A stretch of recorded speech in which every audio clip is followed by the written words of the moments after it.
Hello and welcome to ThisConnect. Today we are talking about what would be the right time to upgrade your car or motorcycle. How do you decide that it's time to move on?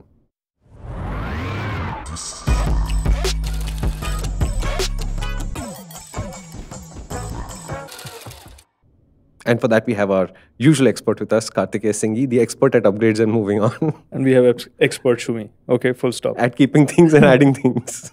I'm the hoarder and you're the upgrader. I would also love to upgrade. I mean, hoard.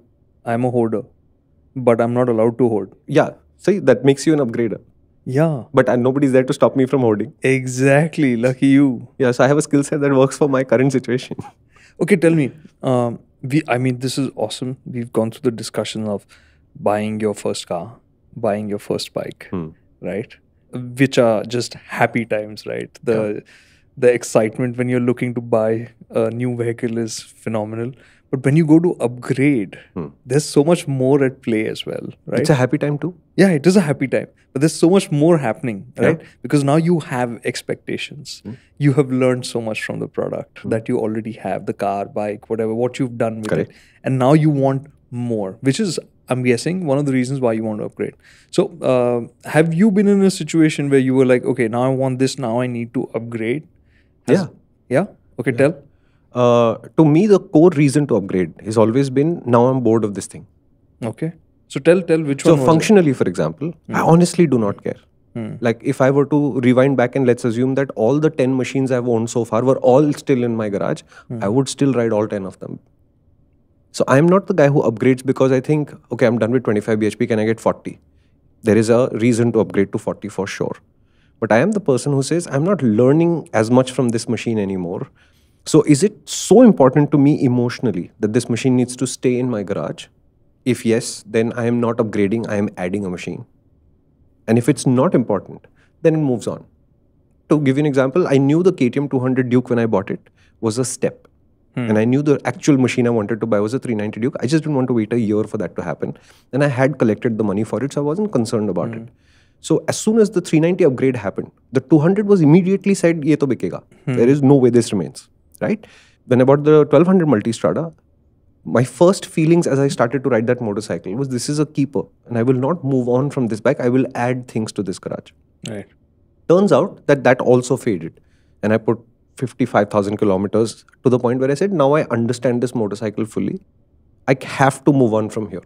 This cannot, I mean, I was 44, 45. I said at 45, I cannot hit the marker where I'm saying this It's done. 160 bhp bike is the end all and be all and I will never move on from this. I'm not rich enough to do that. If I was rich enough, honestly, the 1200 would probably still be there. And then I would have added the V4 on top, right? So I had to move on. But to me, it is always about what am I learning? How bored am I getting? And the question that I always have to answer is, do I want to keep this or do I want to move on? And as time passes, I want to find machines I want to keep a lot more than machines I want to move on from. Right.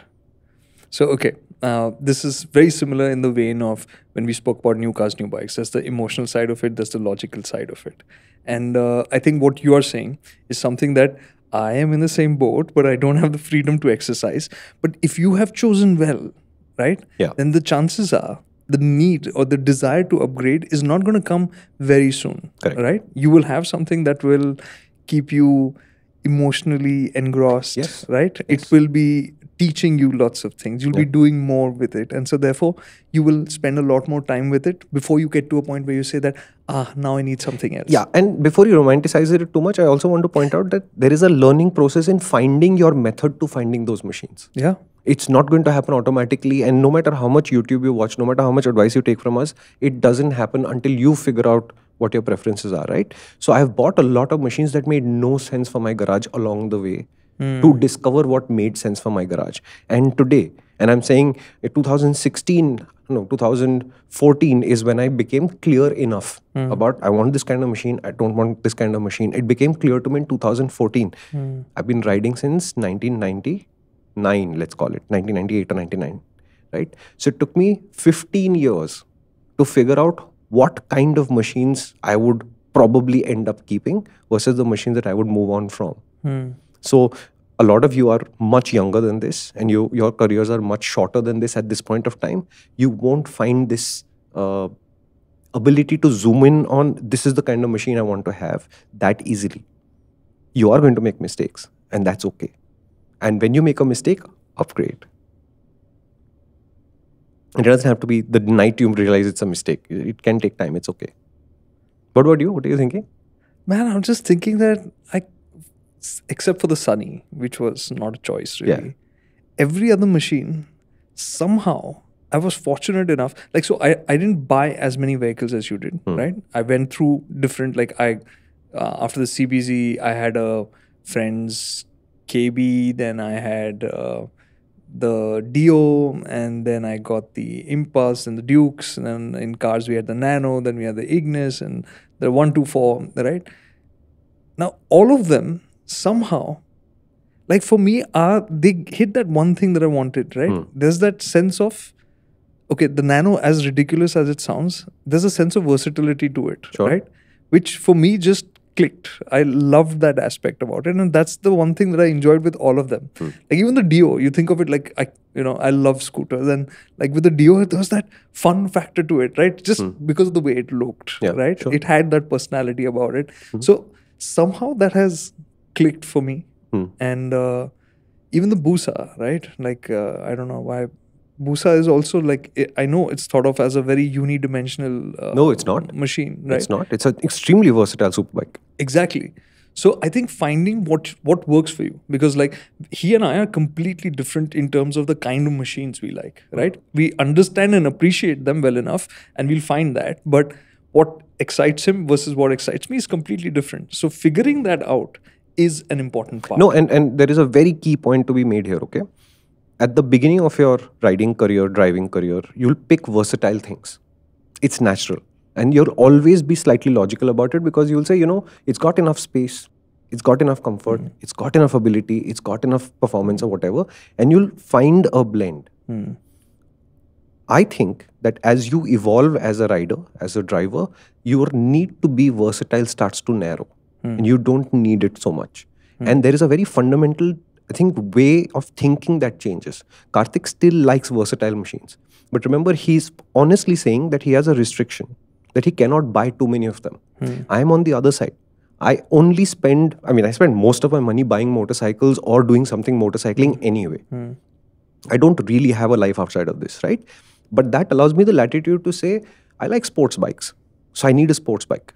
But I don't want the sports bike to become comfortable, because that will compromise the sport bikiness of it, and I want it for that focus. Because I can afford to say, if my sport bike is very expensive, then I can have a cheap ADV but a good ADV. I don't need both of them to be expensive. But an ADV needs to be a very good ADV, and it doesn't have to be a sports bikey thing at all. And if I want a commuter, then a commuter has to be sporty, because I like sporty, but it doesn't have to approach a sport bike. But I can then say, I have specialist jobs in my garage that a different machine will do. Remember, these are two mindsets. This is not a matter of acquisition. This is a matter of mindset. Kartik says, I bought the Hayabusa because I can go to the racetrack with it, have a gala time. I can go to the racetrack on the Busa. It's a great tourer. And it's one of the most docile, calm, sweet motorcycles. So if you have to commute tomorrow on it, in Mumbai traffic or Pune traffic, it won't be that much of a hassle. Which I have done. Correct. So it does a large number of jobs. So I have moved on to a state of mind where I'm saying, my sports bike will also commute. And I accept the suffering that comes with that. But I'm on a sports bike, I'm enjoying the experience, including the suffering of it. I will commute on my multi-strada. And that means parking in random places is really challenging. And it's a big motorcycle. And sometimes when you're in a very tight spot, you have to make a tight turn or something, it can have its challenges. I'm saying I'm enjoying that as much as the rest of the experience too. So there are two mindsets in play here. And it's very important, I think, that we figure out who we are when we are going for upgrade, because every time you have that opportunity. I actually am coming down to the point where I think that it's the same mindset, because see, you've chosen a compromise. You've gone the other way. You said, I'll have a sports bike and I'll learn to live with it on the street. Right? I'm saying, I'm going to tax myself with the challenge of having to deal with that big and heavy motorcycle on the track. Correct. You have to choose which are the compromises you're willing to live with every day. Correct. And what in return you'll get on those special moments. Correct. Right? And I think the difference is, My mindset says if it's very good at being the specialist, I live with all of the compromises and it's fine. And I think Karthik prefers slightly more generalist machines where it doesn't have to do that one job outrageously well, but it has to do a number of jobs really well. This is also true for cars. This is also true for motorcycles, because motorcycles, especially in the slightly higher reaches, are a little bit more leisure oriented. This becomes a much finer point. Cars remain utility oriented. So this is a more diffuse thing, but it's there. How would you approach the same discussion with cars? In terms of upgrades? Yeah. I mean, I think the conversation for me is the same. You have to be able to find a car that first works for you. If you have that, right, the need to upgrade then is largely an emotional one, right? So I think we'll close the first chapter here in terms of this idea. It's clearly first try and find the right vehicle for you, which is what we discussed about. First car, first bike, whatever it is. And it's not a spec thing. Huh? And it's not a specification thing. It's definitely not a specification thing. It will be the connection that you find. I would to say, don't even start it at the budget thing. Start it at what do I really want. Okay. And if the answer is as ridiculous as a Porsche GT2 RS, fine. Can you afford the GT2 RS? No. And that's fine. At least it clarifies the idea of what kind of vehicle you'd like to upgrade to. Right. And then you can scale it back down to what is the closest that I can come to it given my situation today, given my budget today, etc., etc. Right? But if you can go to the dream scenario and clarify the idea of what you would buy, I think it informs the rest of the decision making and the path to that dream a lot better and a lot earlier. Right. So this takes into the emotional side of it. Right? Yeah. More often than not, people, when they're looking to upgrade, are doing it out of an emotion, right? Which is usually not very logical, right? It doesn't. It never is. And when we are talking about cars, especially now today, right? It'll be the conversation of, "Arey, gaadi purani ho gayi." Kitni purani hai, right? 3 years, 5 years. How much have you used it? 50,000 kilometers, 40,000 kilometers. That's not an old car. That's practically not anymore. No. That's practically brand new. You're just bored of the car, right? And that's likely to happen with cars more than with motorcycles. And being bored of vehicles is a great time to upgrade. If you ask me, you should. Look, life is short. I can't see any reason why you'd persist in driving or riding a machine that you're bored of, not learning anything from.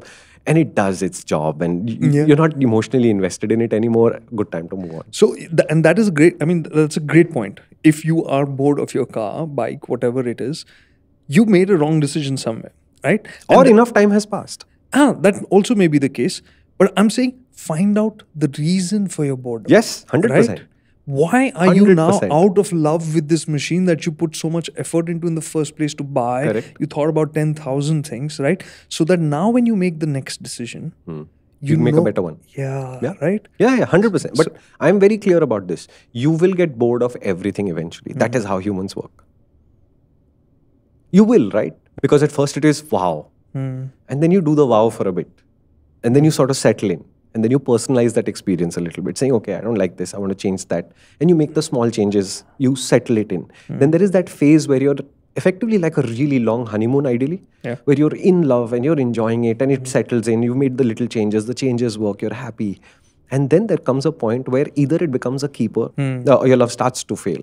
If it becomes a keeper, what you're saying is, I may not be as in love with it, but I have invested so much emotion into this vehicle, car or motorcycle, that I can't imagine selling it off and that money that I would make from selling it off being a good trade-off. Right. So I would just rather absorb that loss and keep this thing of joy in my garage, knowing that it might have the secondary role in what happens next to your garage, and that's fine with you. And if you have the financial wherewithal to do it, I think you're the best place to be in. Correct. Right?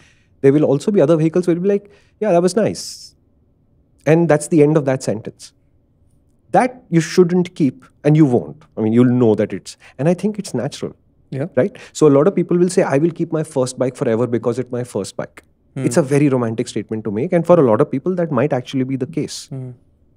But for a lot of people, that's not the case. And don't get pressured into thinking because it's a first bike, it's some sort of memorabilia, you need to hold on to it. Yeah, absolutely. If it has that emotional value, it needs to stay. If it doesn't have the emotional value, move on.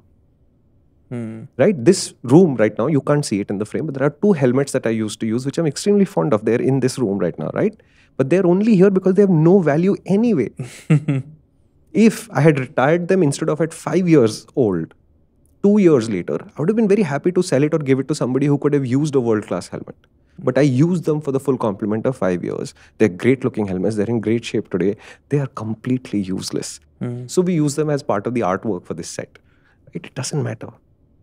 So what I'm saying is the keeper thing and the non-keeper thing to me is a big line that to draw. And if a lot of you are young, you don't have the financial resources, you can't afford a keeper yet. And that's fine. There will be a chance where you'll become affluent later. And then you'll go through life hunting for that old motorcycle to see if you can buy it back again.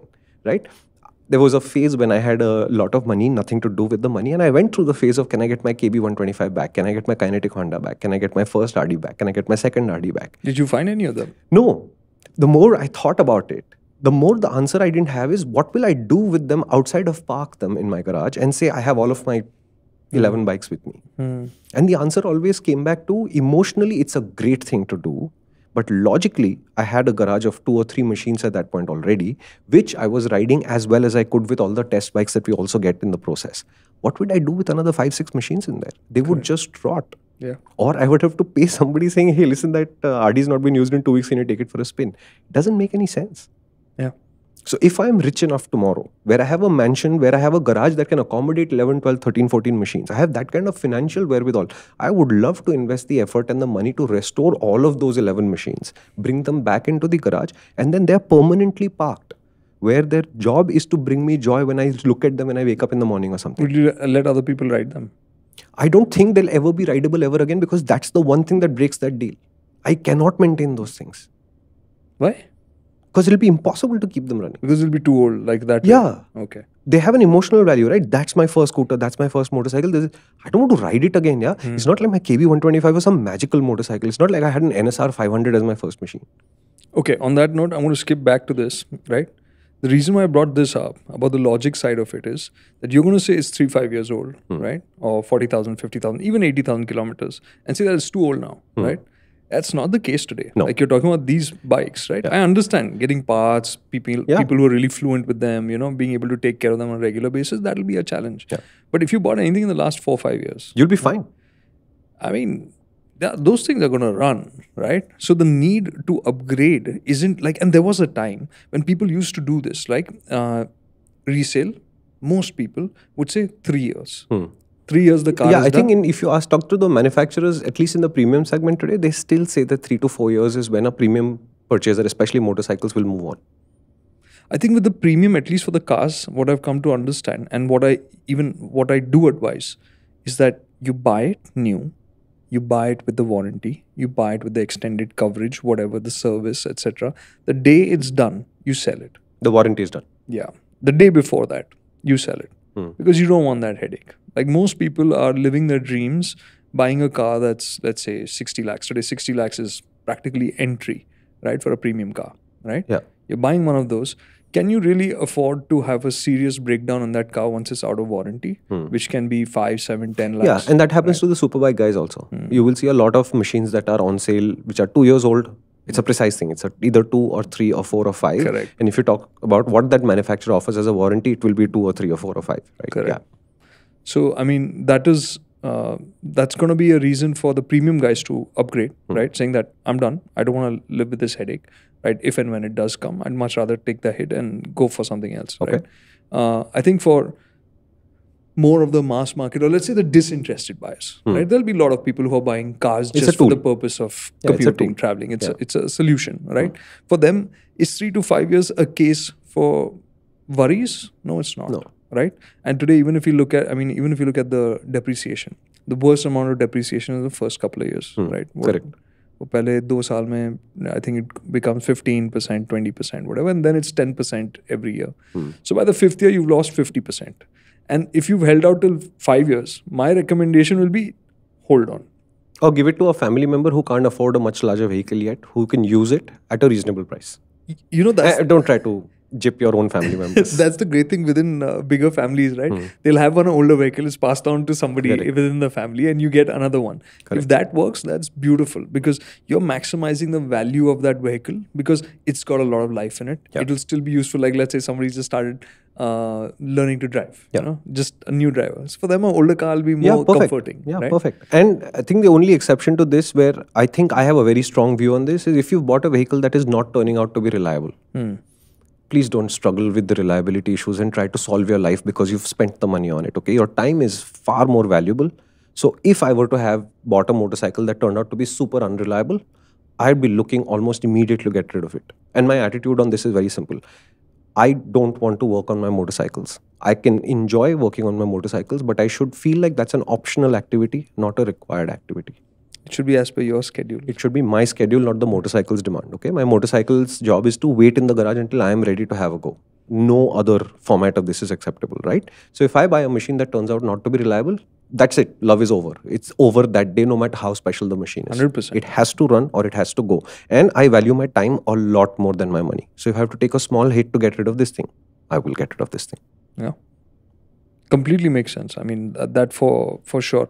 I mean, if you think about the most basic need that it's solving is mobility. And unless you can depend on it, on the vehicle, car, bike, whatever it may be, if you can't depend on it to take you where you want to go, when you want to go, it's not doing its job. Yeah, and philosophically also, right? Think about it like a 25, 27-year-old who bought a motorcycle or a car out of shock se liya achhe se. And then it didn't work out. Every year that you've chosen to continue to struggle with this vehicle is a year of your youth lost to that struggle. And I don't think it's worth it. You're not going to be 27 again. Right? You might say, okay, I'll do this for 2 years and then I'll get rid of it. But that means you were 27, 28. And then at 29, you decided enough is enough and moved on. You'll never be 27 and 28 again. And you sacrifice 2 years of prime youth in the process of enjoying a product or a kind of vehicle that you enjoy. But you couldn't do it for 2 years because you're stuck with a lemon and you chose your money over that time.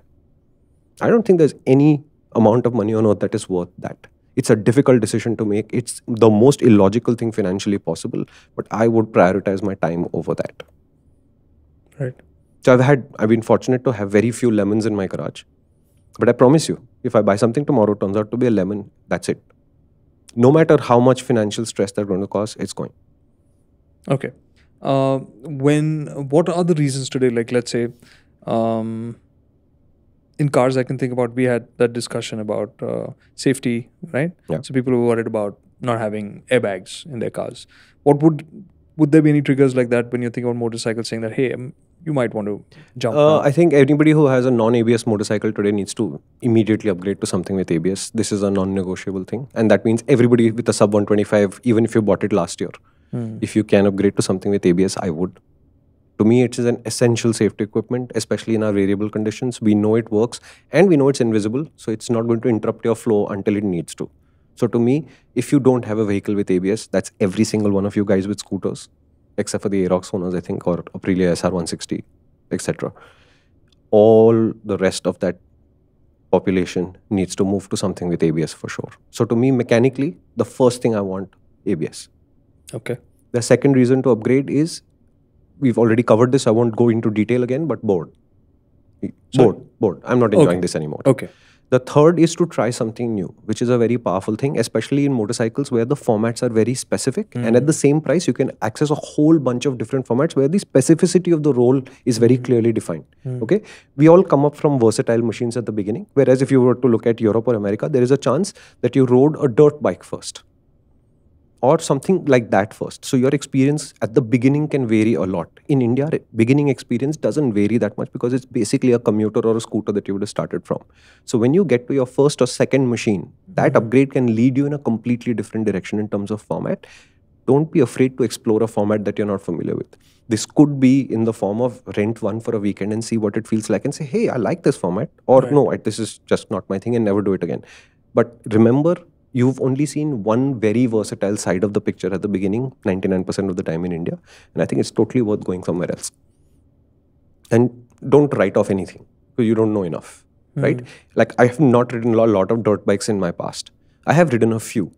Serious, like Yamaha 450s, 250s, 125s, the two-stroke 125. And every single time, I was blown away by how far away from my motorcycle experience these motorcycles were. The two-stroke scared me because I couldn't understand when it would come onto the power, and it was somebody's borrowed machine, so I couldn't afford to drop it, which normally on a dirt bike is okay. I didn't have the right gear, etc., etc. But that remains like a unknown universe to me even today. And I would love to explore it. But I'm now also pushing 50, and there's a lot of fear in there. At that point of time, when that thing struck my attention, I should have figured out a way to get there. And I didn't. And now I regret that I didn't explore that side of the world too much. Okay. Right? So I'm saying, don't close your mind to a new idea. Because you're starting out, there are new ideas there. They are worth exploring, and you'll reject a few. But at least you'll know why you rejected it. When it comes to cars, I think it's a little bit simpler.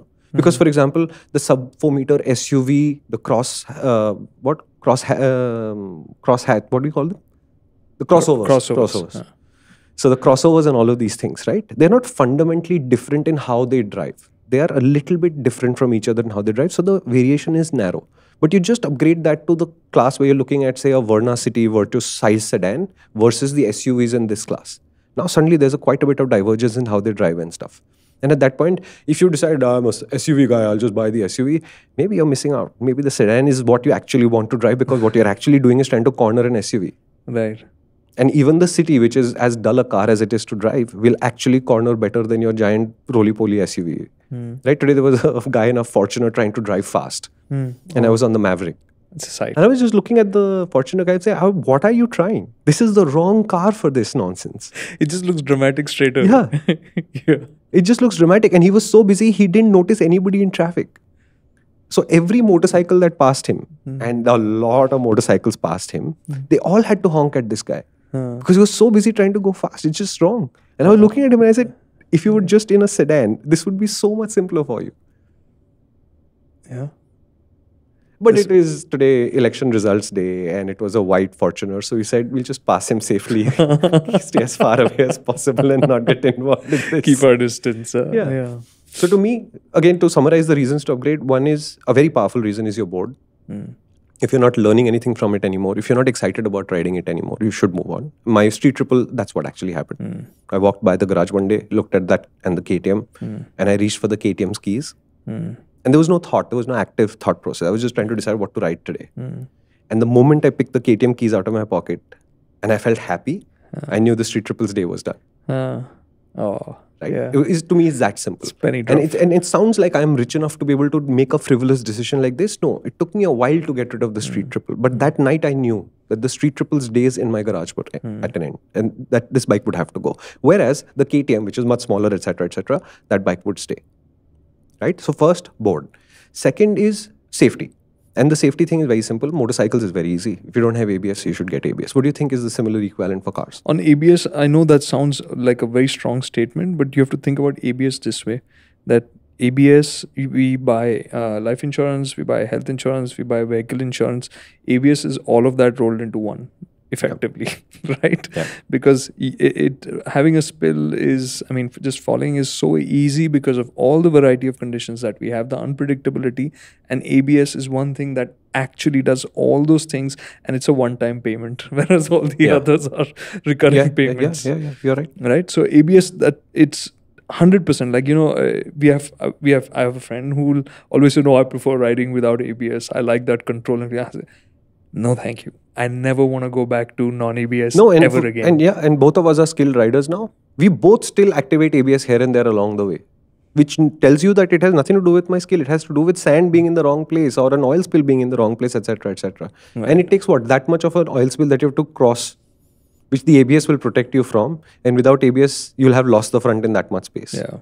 I would pay for this tech, right? No hospital bill is worth this. So for me also, for cars, I think it's very simple. It's ABS and 3-point seat belts is the bare minimum. So you're looking at cars which would be 20 years back. Okay, not 20 years for seat belts. We've been getting 3-point seat belts as standard for the last 15, 20 years for the front passengers anyways. So that is the bare minimum that I would be looking for. If you don't have that, then you do have reason to look at other vehicles. Because see, again, if you're planning to hold on to this, right? it makes sense to make that move. Yeah. Right? It's not like you're going to be getting dramatically different or better cars than this in the next 4 or 5 years. Do it now, right? Yeah. It's Might as well. Yeah, you might as well do it, because in 4 or 5 years you'll be seeing a new world of cars and all for us to choose from, whether it's EVs, hybrids, whatever. Right? So this is a great time to do that step, because you're getting very refined products. We've spoken about this also before. The other thing is that, do you have the urge to drive more? We may not realize it because, like, let's say I love small cars, right? I really love hatchbacks. We spoke about the K series, the 1.2 liter engine, small little thing, 90 horsepower, but such a lovely engine, and I love driving it. But if I was serious about traveling, like let's say family holidays, right? Where you do 800, 900 kilometers over a few days and do that for a week, you're going to spend time touring, right? Would I want something else? Yes, I would. Correct. Right? I would want something else. I would want something with, let's say, 120 horsepower. Right? I would want something with a bit more room. Right. I would sit a bit differently, because that is what is going to get me to go out there and do the stuff that I want to do. Yes. Right? Yeah. And in that sense, it can be the suspension, it can be the cabin insulation, it can be the performance. It's the aspects that come together to facilitate you to take up what you wanted to do. Yeah, and this is an evolving use case. So your awareness of what you want to do will be probably clearer than what the vehicle needs to do to enable that fully, which is the right time to do research, ask questions, ping us in the comments if you need to clarify things.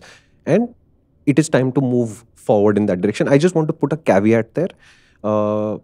A lot of people will say, my father and mother visit us a lot, so we'll get a 7-seater. Okay, that is a little bit more of a dicey decision to me, because if I'm going to do this for myself, and this is my logic, you may not have to agree, let's discuss it in the comments, but if my father and mother arrive, let's say 4 times a year, and they stay with us 3-4 days each, so that's, let's say, 15 or 20 days of the whole year when they're with me in Mumbai. Right? Let's assume that I have a wife and 2 children, so we are already 4 in the family. Mother and father arrived, now we are 6. Should I buy a 7-seater? No, because that basically means for like 20 days of use in the year. Actually, it's not even 20 days of year. Okay, chal. It's parents are there for 15 days. They will be in the car for, let's call it, half that. So for a week in the year of 7-seat use, I have bought a 7-seat car for the other 300 and X number of days. I think this is a bad deal.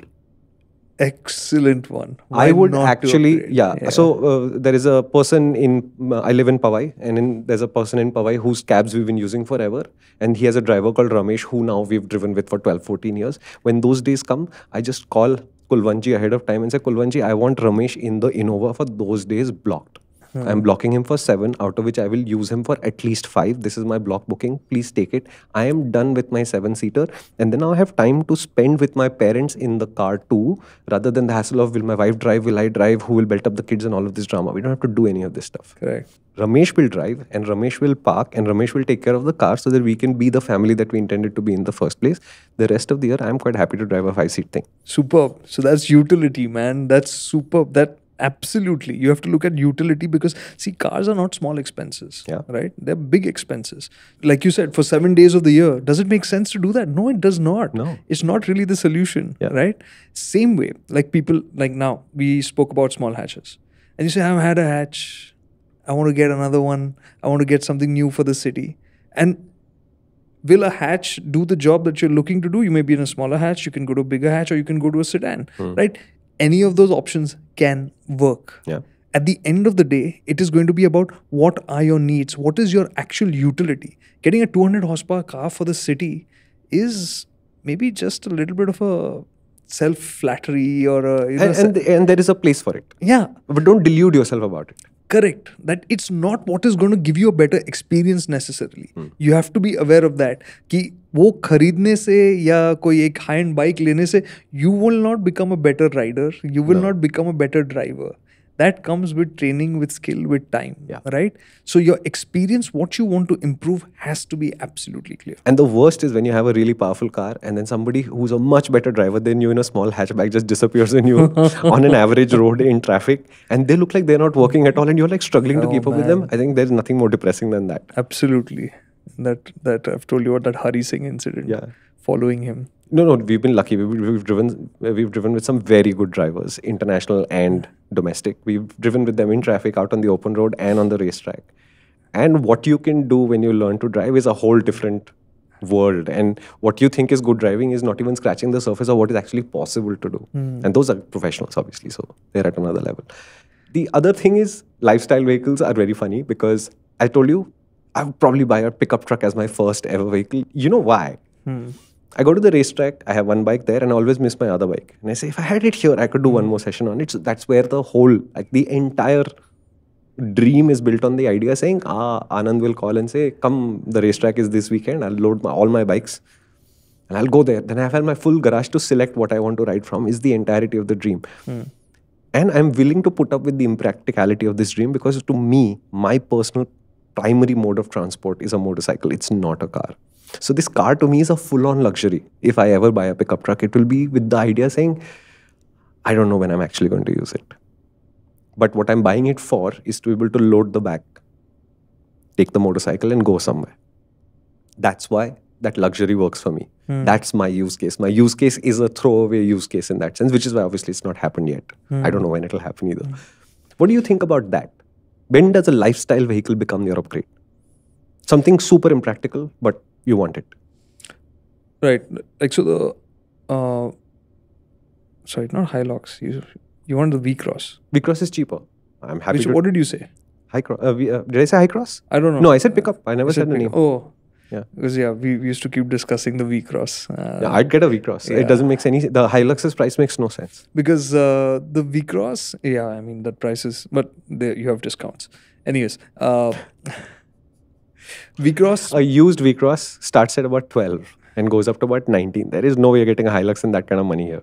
So the V-Cross, the reason why that as an example of a indulgence, like that silly indulgence, doesn't fit into my picture very well is because that car is just so good, right? In so many different ways. You look at it as this massive pickup, but it's dead easy to drive, yeah. So easy. Yeah. It's got car-like comfort. It's got long distance ability, except for its size. It's got city ability. It's got the flexibility. So it's a great car, but 100%. Right? If somebody's going for an indulgence, and more often than not, when we're talking about upgrade and we're talking about an indulgence, we're talking about luxury cars. I think that emotional need is what you have to accept. Thinking about it from a performance or an outright ability of the machine standpoint, today the gap between what you would get in mass market brands, like let's say we talk about Skoda, right? Premium, mass premium or whatever, right? Versus an Audi or something else like that, right? The difference is not going to be Zameen Asman. No, not anymore. Right? Yeah. The difference will be in equipment. And maybe at the, maybe service experience, if at all, showroom experience, if at all, or something like that. Yeah, that kind of stuff. But actually going out on the road with the vehicle, in terms of the ability, the difference is not going to be that vast. Yeah, for sure. So the reason to step up to the brand is the brand. Yeah. And that's fine. Yeah, that's fine. And it is always diminishing returns. Okay, so it's like on the crash safety podcast, somebody says, so why do you buy an RI? Because diminishing returns. I like that brand and I'm willing to pay for that. Okay, one. It does a lot of comfort things for me, which I thoroughly enjoy, with the cheaper helmets don't. But in terms of actual crash safety, I know that the RI is better. But does that mean all the other helmets are terrible? No. If they've met ECE certification, for example, they've crossed the basic barrier. Now we are arguing about how much beyond the basic is my RI versus whatever the cheaper helmet you are. And this is the same kind of diminishing returns you will see when you jump from what I'd call mid-luxury cars to top luxury cars, right? The mid-luxury cars are very good now. And beyond that is diminishing returns until you get to the other end of the spectrum. Now you're spending 5-6 crores on a car, which is super, super, super high end. In the middle are vehicles that are incrementally better at various things. And I'm saying incrementally, the AC will be a little bit quieter. And so many luxury cars, like think about it, we don't get ventilated seats. Like so many, I mean, even keyless entry was not common in the 50-60 lakh range until recently. Correct. So you'll take a backward step on some of these things to gain the idea saying, I drive a brand that everybody recognizes. The showroom guys treat me like a king or queen. The service is a little bit more polished. It may not be better. It may not be less expensive. It won't be less expensive. But at least it is more polished. Where the guy calls you and says, "Sir, your vehicle is ready. Would you like to have it clean? If you're coming in half an hour, otherwise clean it later in the day." And you're paying. And look. We're not living in England, man. That action I know it sounds. I know it sounds frivolous, but it's there, and there is value associated with this. You know, it's like I remember this phone call I had with Apple where I was failing to pay for Apple Care for something. It just wouldn't go through. Just the fact that I had 4 phone calls in the space of 10 minutes where they called me back every single time and every new person remembered what the previous person's conversation with me had been, it changed my idea of Apple being a premium brand because they didn't waste my time going over the case history again and again 4 times. And the 4th person basically said, "Here's a payment link. I'm holding." And they held. And I tried to pay and it went through. And they knew. So I didn't even have to say, "Yeah, it's done. This is, sir, I can see that it has reflected. Now this email will come, etc., etc." And they closed that loop for me. The seamless manner in which they close the loop tells me it is a premium company that's giving me a premium experience, right? Now you can argue that the device, whatever costs them $200 to make and they sell it to me for $800. Yes. But these are the little privileges that come with that I happen to value and you may not. And this is the delta between the mid-premium and the luxury premium, right? The Porsche concierge is not going to be a magician. But you have a concierge means you can call up somebody and ask for some random piece of information, help, whatever it is. And a Skoda car may not give you the concierge, right? But if you were to take a Panamera-sized car and take the equivalent Skoda, are they night and day in how exactly they drive? If they were to put the same engines in the two, there will be a difference. But will it be night and day anymore today in 2024? No. So the upgrade, right? Always the idea is that you're moving up to a better machine. Yeah. Right? Yes, you're moving up to a more sophisticated, a machine with, let's say, more performance of some sort, right? It's a higher threshold in some ways. But is it going to be better in every way that you think and expect? That's not necessarily. Perhaps not. Yes. Yeah?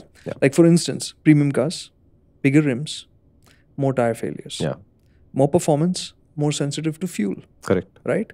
These are things that you have to live with every day. So you might think you have like a 500 horsepower car and it's an SUV, so you can go flat out wherever you want whenever you feel like. No. It's not the case. And if you buy the right 500 bhp SUV, it'll look like a Sumo. Oh yeah. But I have a soft spot for that one. So I mean, just because I recognize it looks like a Sumo doesn't mean I don't have a soft spot for it. I just won't buy the AMG version. So the reason to upgrade, right? Keep your eyes open. And this, while I said that, you've stretched this idea out when you're talking about the luxury segment, this applies to the lower end cars as well. Yeah. Like I've seen people drive hatchbacks and then expect when they step into an SUV and that you'll be able to just roll over speed breakers without having to slow down and you won't feel a thing. It's not going to happen. The speed breaker builders are far more clever than the SUV makers. And most of the SUVs, I mean, not necessarily all the cars have great suspension, whether they're SUVs or hatchbacks or sedans. Correct. It's not going to happen. So what is your actual, we're coming back to that. What is your actual need state? Be very clear about that. Yeah. What are your expectations? Be clear about that. Do the vehicles and options that you're thinking about. Yeah. Actually live up to that. Find that out. Otherwise, and at least in the motorcycle community, this is very common now. I don't know if it's common for cars also, but when a showroom refuses to give you a test drive or a test ride, that's a flag for me. Like I would not, no matter how desperate I was to own a vehicle, I would not buy it from a showroom that refused to give me a test drive or a ride. Because if Baskin Robbins can feed me ice cream before they sell it to me, if natural ice cream can do it, a car and a bike manufacturer just automatically should. Right? I'm not there to harm their vehicle. They have insurance to cover for it. And yes, there are fools who come and take advantage of the fact that there are demo vehicles also. I get it. I am not that person, so you can't treat me like that. And if you presume me guilty until I prove myself innocent is the process of giving me a test drive, I'm sorry, I just buy it from someone else. Right? One. But the point I'm making is, what the motorcycle guys do a lot today is they just go rent it. So they'll say, I don't know what the 390 Adventure will be like, for example. Because their current showroom, which is in their neighborhood, doesn't have a demo bike or whatever. Instead of struggling with the showroom, they just go rent it. And for 2,000-3,000 rupees or 5,000, whatever the rates are, for the weekend, they'll have this bike to themselves. Now you take your pillion, and if you want to carry your mother along with you and all of this, you finish all of your working out whether this bike appeals to you or doesn't appeal to you. You put the caveats in of it being a rental, which means it won't be in the greatest of shapes. It will be a running condition. I don't know if it is that easy to do with all kinds of cars, but I know it should be possible to do with a number of cars. And I think it's a very, very valuable investment, renting a car for 2, 3, 4 days, putting your family in it, going for a drive. And you explain to them, look, it's not brand new anymore. And you put the caveats in place, saying it's not going to feel like this when it's new. The suspension will feel tighter. These tires are worn out, etc., etc., etc. But at least you have a sense of how that vehicle fits into your pattern or not. It's a far more informed purchase, and it's a very good way to inform yourself of, will this upgrade work or not? Right? You might say that I have, let's say, an Alto-size hatchback. And if I just move up to the biggest sub 4 meter SUV that I can, I will have solved everything for me. That rental might tell you that no, it doesn't solve everything. It is not enough of a step up in size. You need to look at something even larger than that, which you will realize later. But 2 days in that car will quickly tell you that no, the size is not working for you. Yeah. So yeah, you're saying test it out as far as possible. Yeah, if it's available graciously from the manufacturer, nothing like it. In that regard, with showrooms, what happens is vehicles are available for test, but cars have so many variations, right? Be it engines, transmissions, etc. Not all of them are available all the time. Right? I think there is more to that than just that. Okay, a friend of mine, her father-in-law, who's retired, everything, getting rid of the Vento and trying to buy a SUV of some sort because getting in is a problem, etc., etc. Old Vento now. They struggle to get test drives for everything. Every showroom said, hey, gaadi hai, sir, you are a senior citizen, we'll come to your house. Nobody showed up. But never happened. Nobody showed up. Then they'll say 1 o'clock appointment. At like 3 o'clock, he's calling and saying, I've just finished with my previous, I will come at 6 o'clock. And this poor old man is like, what, I am the fool here because I'm waiting for all of these guys. That's sad. Yeah, so it appears to be that test drives are easily available, even in the car world. But it is a lot easier for you to go to the showroom than try and bring them home, because at least in the showroom you can sit and eat their head until they get you to a car. And even there, expect to wait. It is not uniformly like you'll go and they'll be so gracious and they'll give you a bouquet of flowers and a coffee and say, here's your car. No, I'm sorry, it doesn't by work default, like that. it'll be quicker and more efficient when you're at the showroom, of course. At home, you're at their liberty, mercy, whatever you want to call it. And it's very unfortunate. Yeah. No, what the point I was getting to was that, because of the variations, they may not have the variation that you are looking to buy. Kabhi bhi nahi hota hai. Especially if you've gone into the slight, the problem with 100 variants is the fact that there are 100 variants. There is no way a showroom. Variant ki baat nahi hai. Matlab, let's say engine and gearbox combination. That is what you're looking variant at. Only, no? Nahi, I mean, that can have again another 5-6 combinations, right? So what feature set it has if you sit in another car of the same variant, right? Let's say VXI. In Maruti's case, right? What that feels like with this engine gearbox is going to be the same thing, right? But to drive, like I've heard of instances where you're like, I want to buy let's say the base, let's take the Nissan Magnite, right? I want to buy the turbo, or no, let's go the other way. I want to buy the base 1 liter engine, which is naturally aspirated and it's dull, right? And the showroom says, we have a 1 liter, it's the turbo, right? It's the same thing, right? Those are the complications, and it's scary because lots of time people just think like, okay, fine, I'll drive that, right? So they are not being able to explore their needs completely. Yeah.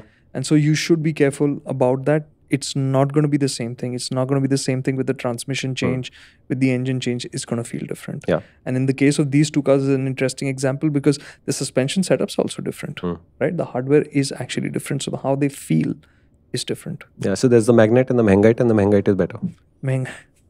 Yeah, so I mean, I've said 2 or 3 things. One, if it breaks down a lot, get rid of it instantly. There's no point in remaining in the struggle with it, hoping for a better day to come. It's not worth it, honestly, today. There are too many good cars and bikes out there for this to be a major thing. Second, if there is a safety issue, and to me, it's a very narrow band for motorcycles, it's just ABS. In cars, Kartik said it's ABS, 3-point seat belts, you're basically okay. Upgrade when you're ready. You upgrade now rather than later, because from there till now, the vehicles have got a lot better. But between now and the next 3 or 4 years, it's not like they're going to get smashingly better. They're going to become quite a bit different. But quite a bit different means technology will change. Things will be unstable. So maybe you want to buy stable good now rather than unstable better later. We'll see. Third, I would say identify whether the vehicle is a keeper or a mover. If it's a keeper, then you're basically saying I have to add something for the new use case. but I can't emotionally get rid of this, which might be more difficult financially. But I think emotionally, in hindsight, it is a great thing to be able to figure out this is a keeper and keep it. And remember, you can always move on from a keeper later. You lose, relatively speaking, a small amount of money, because after the first 4-5 years, it's not like the value drops substantially every single year as you continue to keep that vehicle. So if you've decided it's a keeper, it's 7 years later and you say, I was mistaken, it's not a keeper, you're not going to lose too much money over the last 2 years, right? If you're moving on, then becomes the question of very, very clearly identifying what the new need state is. What do you actually want from this vehicle? And that starts with identifying what's missing from the current vehicle. Okay? Some of it is emotional.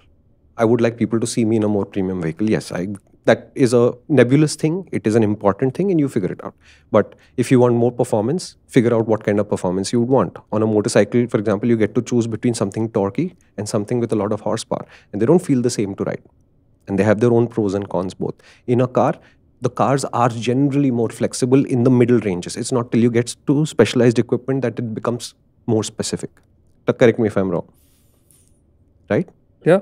So in cars, this is less of an issue, but on two-wheelers, this can be an issue. Okay. Then comes the question of how much space do you need? For example, on a motorcycle, if you're going touring, you'd like an ADV because it has the space to take you, take pillion, take luggage. The subframes are designed for it. The suspension is designed for it. You can tour on a street naked, but it's not designed to take that workload. So it'll struggle a bit more. Both have pros and cons in that too. When you design an ADV to do that, it becomes large and heavy. And maybe large and heavy is not your flavor of Joe, and it's fine.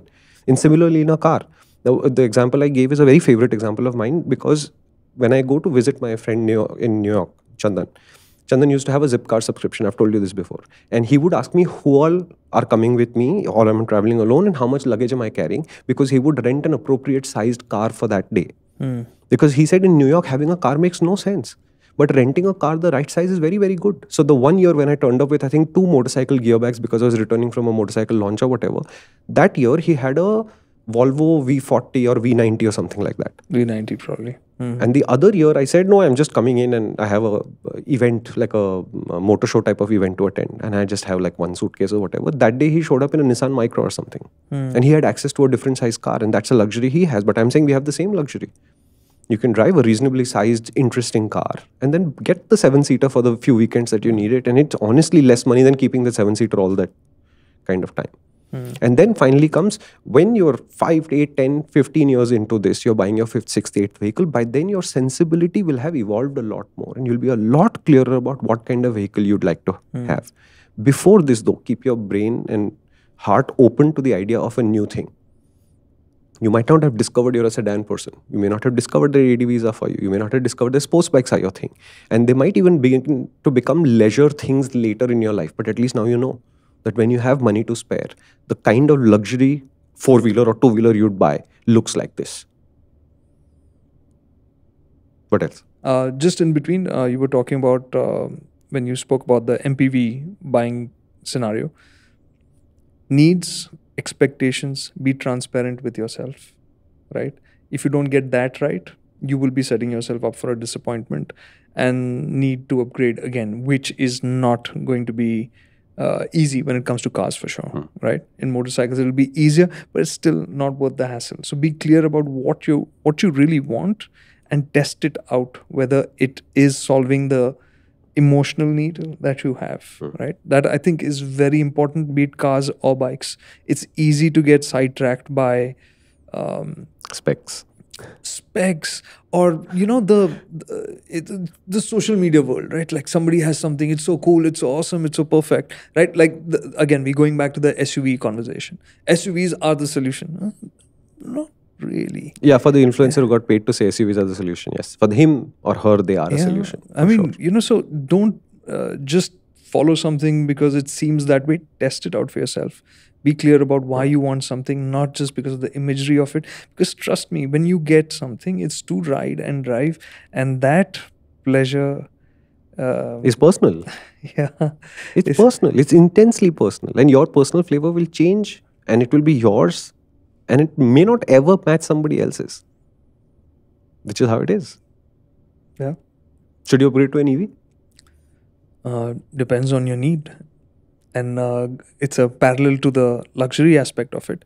If it's an emotional need that you have, an EV makes more sense, right? Because it's going to be the better driving experience because it's smoother, quieter. cooler at times. And of course, the performance is actually better, right? More often than not, right? So it satisfies a lot of those things. But logically, is EV the right upgrade for most people today? I don't think so, right? Because we are still going through the early days of EVs, right? So they are adapted platforms. It's not the right software today. The hardware is in evolution, right? So if you really want an EV today, it should be for the economics of it, right? That you will recover your additional investment. And keep thinking of EVs as cheaper to run. They're not going to be unless you really cover a lot of kilometers. And that presumes that you're already covering those kilometers. Right. Or you're buying an EV because you just landed up in a job or whatever where the kilometers will suddenly shoot up by a massive amount. If none of these two are true, then the idea that you'll save money by buying an EV is an illusion. Right. You won't spend money every month on fuel because it'll be in your electricity bill or whatever, but you've already paid for that ahead of time. Absolutely. And same way for like diesels, you see the economics of diesel being much nicer, right? But diesels have become tougher to live with every day, the modern diesels, right? Especially for city use because of the exhaust gas treatment systems, which work best when you're driving at speed. So like highway use, the system will clean itself out regularly and all of that. But if you're driving in the city, right? It's a problem. It's a problem. You'll have to make time and effort to take it out on the highway, drive it for 30 minutes at a particular speed and all of that, right? So that upgradation might seem tempting, but you have to work the numbers for that as well to see, does it make sense for you to go diesel? Because then you also have to factor in, for both EVs and diesels, think of an end of life, which is a hard cut. It can't be like for the other vehicles, like let's say petrol today, where you can say, I'll run it for 7 years, 10 years, whatever. But for diesel and EVs, I would take a tighter time frame because today you have a very defined warranty on the battery, right? So what happens at the end of that? It's not just about whether there'll be an issue, but it'll be, will somebody else be willing to take it off your hands? You will probably want to sell it at the end of your warranty because if it's 30% of the cost of the vehicle or whatever, I am not convinced that you guys will sit on the warranty ke baad. I love this EV, I will hold on to this. Correct. I don't think they're stable enough for you to pull that off yet. So that's a question mark. So for EVs and diesels, you have to keep that in mind. Again, if you're making that upgrade, be functional about it, clear cut, that it works for you, it solves a problem, it's going to lower your running costs, then it makes sense. Otherwise, right now, very clearly, petrols are working. Yeah, and hybrids by extension. Yeah, and strong hybrids, especially as we see more of them coming in. Those will be great solutions for people who are clocking. Yeah, and in the two-wheeler field, I've been dead clear about this. The only format where electrics work today are scooters. And it only works for people with relatively small commutes. And I'm still going to be conservative on it and say, imagine 30% of the rated range is what you're going to be commuting on. To me, that is the most comfortable way to buy a scooter because then it can do multiple days without charging, A. B, you can make a side trip, run an errand without having to worry about your charge state. If you look at it like that, if your commute is 30 kilometers, which is pretty long for most people, and that's a round trip, you're looking at something with 100 kilometers of range, which there are a number of decent options available today. Motorcycles, no way, Jose. They are not ready. The batteries aren't ready. And the manufacturers have made both sides of mistakes. If you take the Torque, for example, the battery is so small, it works like a scooter. But because it's a motorcycle, it has handling advantages, but has no utility. It has no storage, etc. But it's the scooter's range, which means you can't leave the city and go for a highway trip either. So you're compromised on that front. Then you take the ultraviolet on the other side. They put the battery, they put the range. But now the battery is so big that it's compromised the frame. So is it a great sports bike? Unfortunately, it's not. It's a compromised sports bike. Can you leave the city on it? Yes, you can. But at the end of that, you still have the charging issues waiting for you. So today, motorcycles, electric, not ready. And if you have an ambition to have a cool motorcycle today, I'm telling you, you have to get something that takes petrol. You do not have an option. Scooters, okay, electrics they make sense. And to me, the dangerous thing that will happen for the current manufacturers in that sense, their commuters and their scooters, both will be threatened by electric scooters. The premium market is going absolutely nowhere from petrol for a really long time to come. Super. Yeah, that's my stand on EVs. If you're upgrading from a scooter, yes, you can go electric. Well, we spoke luxury, we spoke 7-seater, we spoke ADV, we spoke scooter, we spoke hybrids, we spoke diesel. I think we covered a lot, man. Well done. So, What should we do next time? We're going to be talking about how to travel with the family. Cars, bikes, both. Both. Why Don't not? travel with your families on the bikes, man. It's not worth it. Go in the car. Okay, but we'll discuss this in detail then next time. Okay. Okay. 3, 2, 1. Disconnect.